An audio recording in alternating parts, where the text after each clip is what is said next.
Good morning. I'm here with Director Kevin Guthrie, Jimmy Petronis, our CFO, Gracia Check, FEMA Regional Administrator. As of 7 a.m., Hurricane Ian is located roughly 80 miles south-southwest of Charlotte County, and it's moving north-northeast at 10 miles per hour. It is now a Category 4 hurricane with maximum sustained winds of up to 155 miles per hour. That is knocking on the door of a Category 5 storm.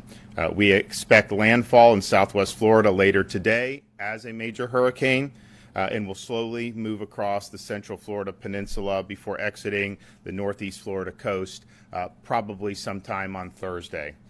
Much of southern Florida is already experiencing impacts from the storm as it moves closer to landfall. There have been several tornado warnings issued during the overnight hours, and we expect to see that continue today. A storm of this magnitude will produce catastrophic flooding and life-threatening storm surge on the Gulf Coast of Florida, and the highest risk areas are ranging from Collier County up to Sarasota County. The current track has the storm making landfall in Charlotte County. If you are in any of those counties, it's no longer possible to safely evacuate. It's time to hunker down and prepare for this storm. This is a powerful storm that should be treated like you would treat if a tornado was approaching your home. If you're out on the roads, get to a safe place as soon as possible. There's more than 200 shelters open in just the southwest Florida region alone. We're already seeing bridge closures. The Skyway Bridge is closed now, going from Manatee to Pinellas counties. There's 40,000 power outages reported, but outside of southwest Florida, crews are responding to those power outages. Don't go outside in the eye of the storm. It's still dangerous. There's actually a calmness if the center of the hurricane is right over you. You think maybe the storm is past. That's not the case. It's still very dangerous. There's possibilities of tornadoes. It would also be very difficult to potentially get back into your home. So even if it seems calm, wait to make sure that the storm has actually passed. Once the storm is passed and it's safe to go outside, I urge you to be cautious. Avoid downed power lines. Avoid standing water. Stay clear of damaged trees. If you are using a generator for power, make sure that that is being operated outside your home. Do not operate that indoors. And then don't drive in flooded streets. People will look and think they can drive through it, and it doesn't work out well for them. As the storm has approached, we've already had enough winds to have local bridges closed. So the bridge on State Road 64, Manatee Avenue East, has now been closed. The bridge at SR 684 and Cortez Road has now been closed, and the John Ringling Causeway has been closed. And that is basically a function of when the winds reach a certain threshold. Obviously, you're going to see more bridge use suspended given the ferocity of this storm. This morning, Director Guthrie asked for additional airlift, hoist, and high water vehicles from the Department of Defense in coordination with FEMA. The Department of Transportation also has 1,200 personnel on standby to perform cut and toss operations. We're bringing in supplies by plane, boat, and by high water vehicle. All the airports in southwest Florida have leave behind teams in place so that they will be able to get the runways in good shape once the storm has passed. We have 5,000 Florida Guardsmen activated, 2,000 from neighboring states. We have air assets, urban search and rescue teams stationed now in Miami that will be able to respond over to southwest Florida. Florida Fish and Wildlife, both vehicle assets, water assets, and air assets. And the U.S. Coast Guard has now staged 4 cutters. They also have shallow draft vessels ready to provide search and rescue assistance to the flooded areas. There are over 30,000 linemen staged and ready for power restoration efforts across the state of Florida, and that includes linemen across all of our major utilities, and a lot of these linemen are coming from out of state. So this is a major, major effort. Of course, the storm has to pass. There needs to be the ability for them to get in and access what they need to access, but that's going to be a priority, and Kevin and his team are going to be working hard on that. I want to thank the 26 states that have sent support to us during this time, including Tennessee, Virginia, Montana, Louisiana, New York, Colorado, Indiana, New Jersey, and Georgia. We very much appreciate the assistance, and as this storm hits, we've got massive amounts of assets that are staged, but we're already discussing about ways where we can get more value-added support. So most of you have said call, and we may be doing just that as the recovery efforts go forward. So this is a major, major storm. It's something that we knew was going to be significant. The strengthening of this over the last night, has been really, really significant. It's potentially that it could make landfall as a Category 5, but clearly this is a very powerful major hurricane that's going to have major impacts, both on impact in Southwest Florida, but then as it continues to work through the state, it is going to have major, major impacts in terms of wind, in terms of rain, in terms of flooding. So this is going to be a nasty, nasty day, 2 days. Probably we think now it will be exiting the peninsula sometime on Thursday. Yesterday, based on how fast it was moving, thought maybe it would be till the wee hours of Friday morning. So this is going to be a rough stretch. We're here to respond to the areas that are affected once the storm is passed. Local emergency responders are standing by, ready to go. I think most people heeded the warnings of doing the evacuations in those very sensitive locations, but not everyone may have done that. And so we understand that a storm of this magnitude, there's going to be a need, to begin those rescue efforts apace. Kevin Guthrie is here for an update from Florida DEM. Thank you, Governor.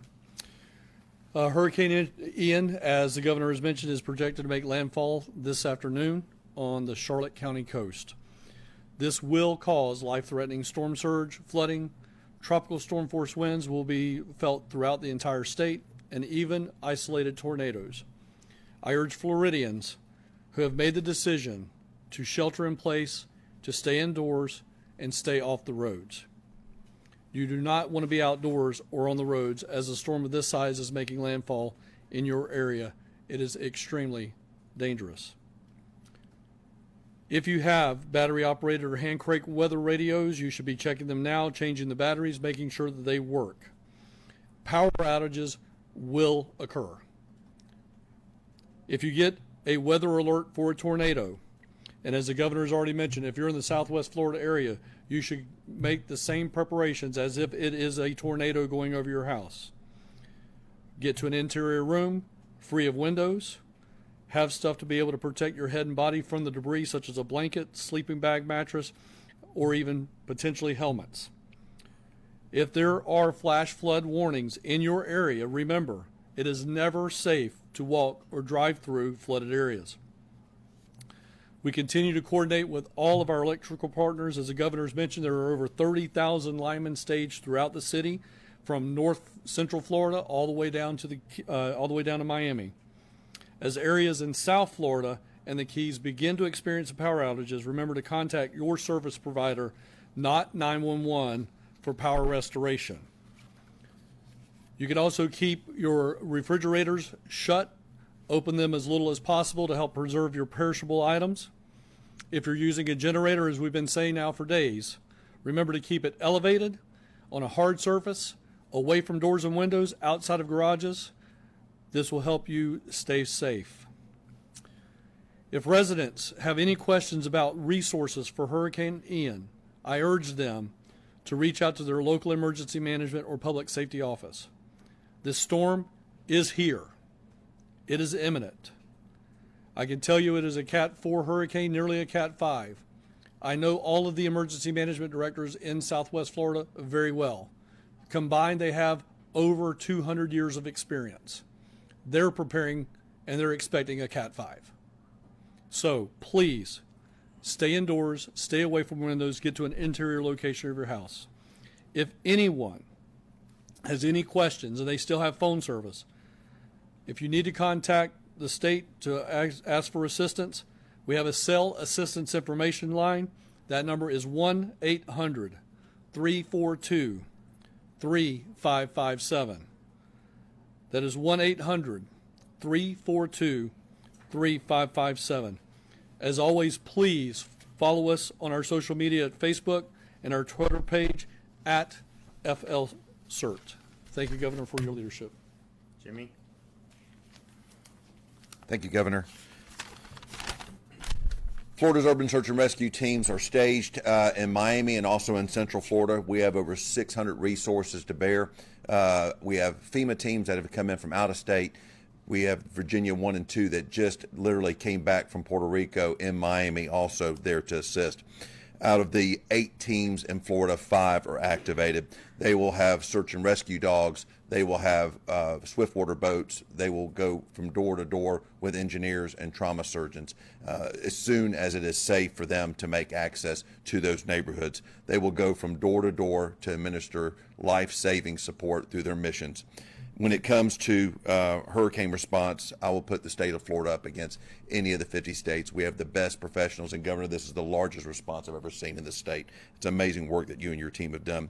They've been training for their entire lives for this mission. Please stay safe, and as the Governor said, hunker down. Now's not the time to hit the roads.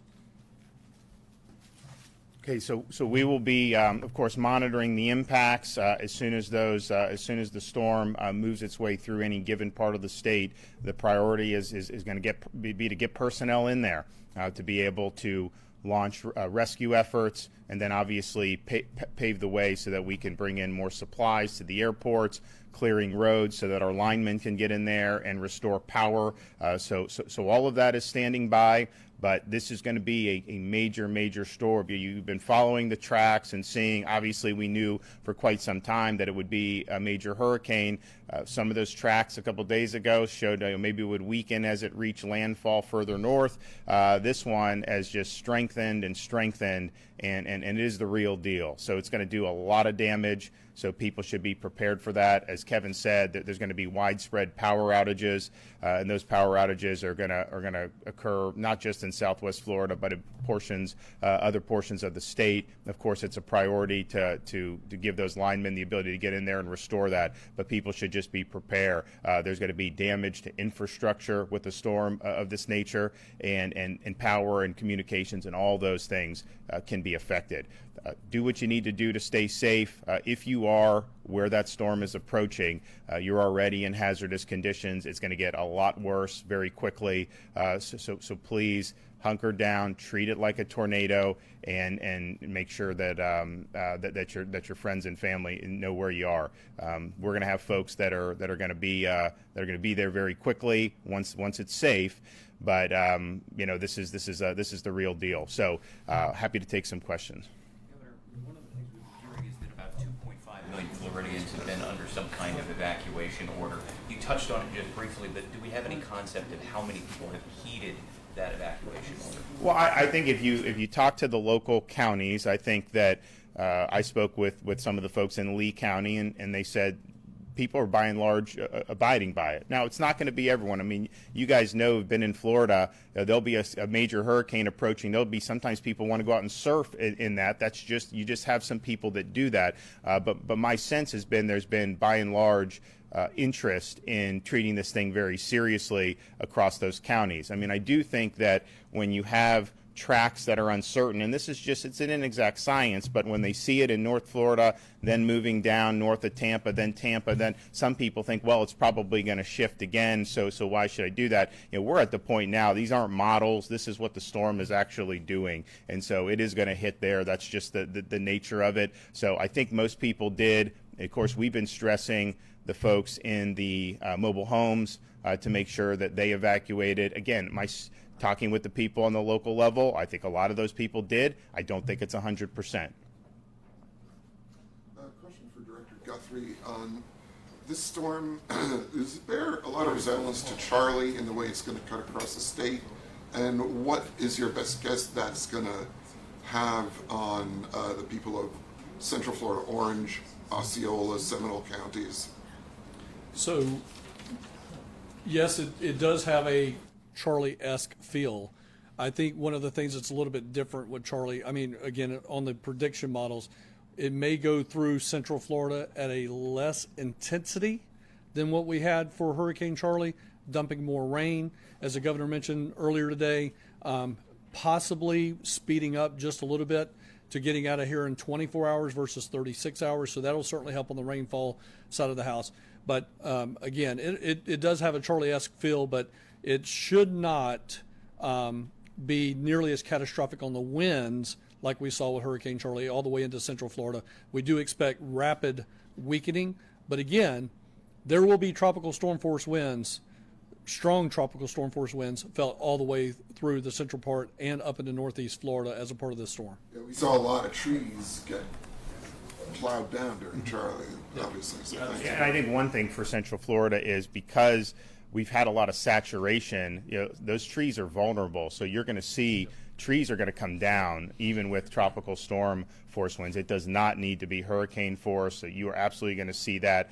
That is going to cause interruptions in power. And of course, the sheer amount of rain that's going to come down is going to have a major impact across the center portion of the state. And even with the projected exit of the state in Volusia County, because of what it's going to do when it gets into the Atlantic, you're going to see impacts all the way up to Nassau County and Duval County, absolutely, in terms of some of the flooding and some of the other things that you will see because of the effects of this. So there will be significant effects, and you will absolutely see trees, you will see power interruptions, and you will see a lot of rain and water. With the Sunshine Skyway just closing, and I'm sure y'all anticipate many more closures similar to that, is there any time y'all anticipate them opening back up, or first responders, that kind of stuff? So basically what happens on the bridges is once it reaches a certain sustained winds, it's no longer safe to go over, so that's when they close it.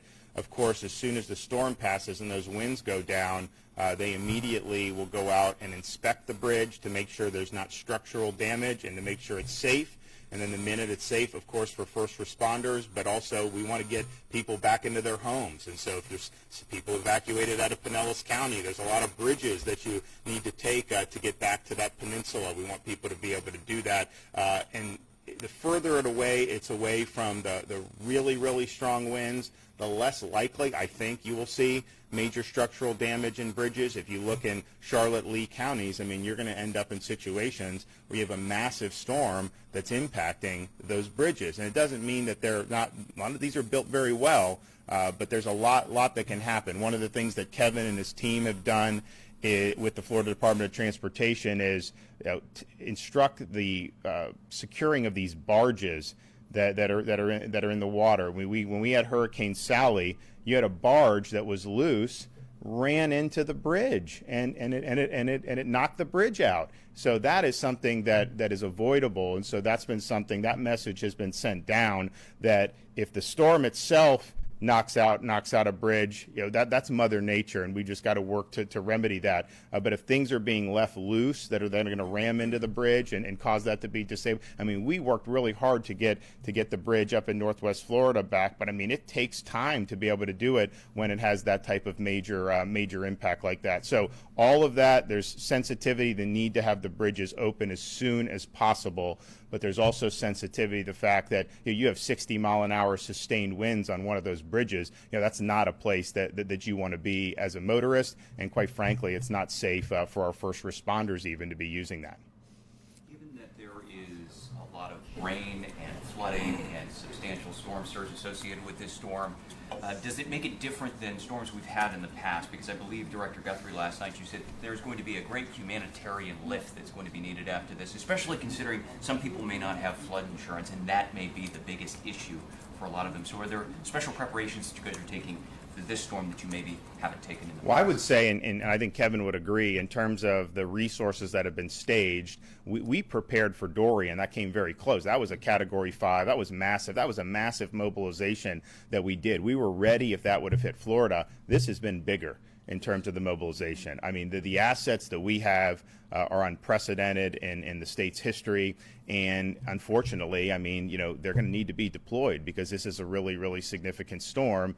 In terms of how people in the aftermath who have damage, So one of the things with the flood insurance is there's folks that are told, hey, if you're not in a flood zone, you don't need flood insurance, and so people buy homes and they don't get it.